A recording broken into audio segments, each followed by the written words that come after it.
I think I just heard you say closing thoughts, which gives me some indication that we're about to wrap up here. Within the next 6 months, this committee and Congress are going to have to make some final decisions about the icebreakers.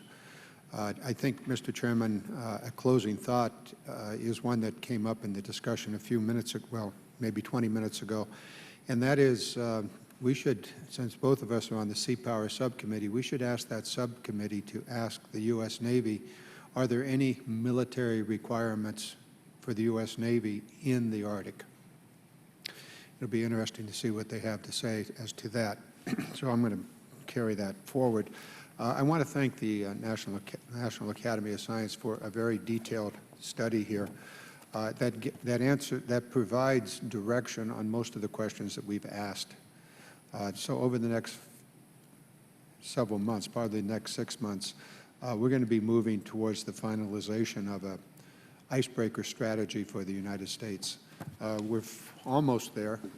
The question of three heavies and 3 lights, or 4 heavies, remains to be decided, and it's a critical question that we're going to have to answer here.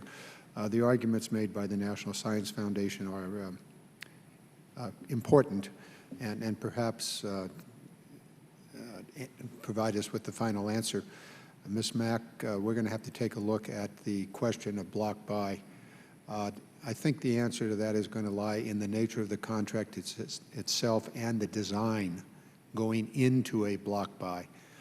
Also, I think, Mr. O'Rourke, you came up with this issue of the first one that hits the waves and gets into the water will be tested, and then the second, third, or maybe fourth one will then be modified based upon the testing sea trials, is that the word? Acceptance or ice trials. trials or whatever. Testing. There's then lots whatever. of phases of that. They go by different names. Okay. I just wanted to add one small point to what I said earlier. It was pointed out that under a block buy, you might make a commitment to get components up front for all the ships covered under the block buy, and that this could pose a risk if you decide to change the design or not get the follow ships. But that's only true if your block buy contract is using EOQ purchases and buying those things up front. You can still do the block buy without that. It doesn't save as much as a block buy that does use EOQ purchases, but it still saves. So if you're concerned about the risk of buying components and materials that may not work out for follow ships, you can get rid of that risk and still do the block buy contract and still save money. Well, once again, it depends upon what those specific items are. Some are very, very well known and very low risk. Others are unique and would have a high risk. And so again, that goes to the contract itself and the sufficiency of the contract. My final point is to Admiral Haycock. You have been unable to deliver to us a viable 5-year plan, noting what was given to us late last night, which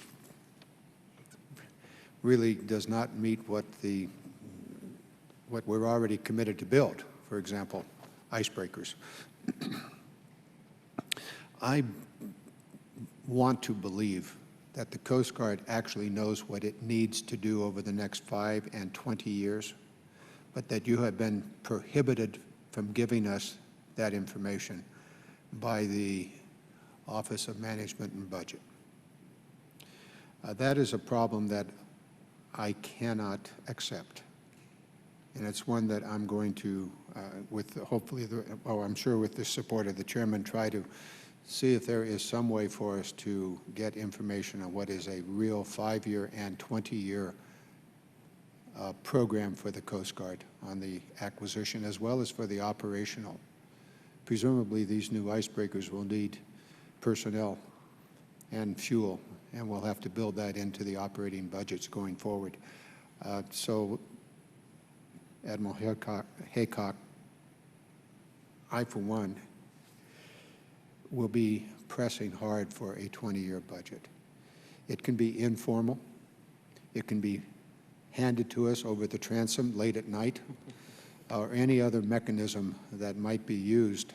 I will note that the U.S. Navy uses an informal mechanism to deliver information to us in a variety of ways, as does the Air Force. I'll let it go at that, Mr. Chairman. A very, very helpful and useful meeting. Thank you very much for structuring it. Thank you. Thank the ranking member. This has been a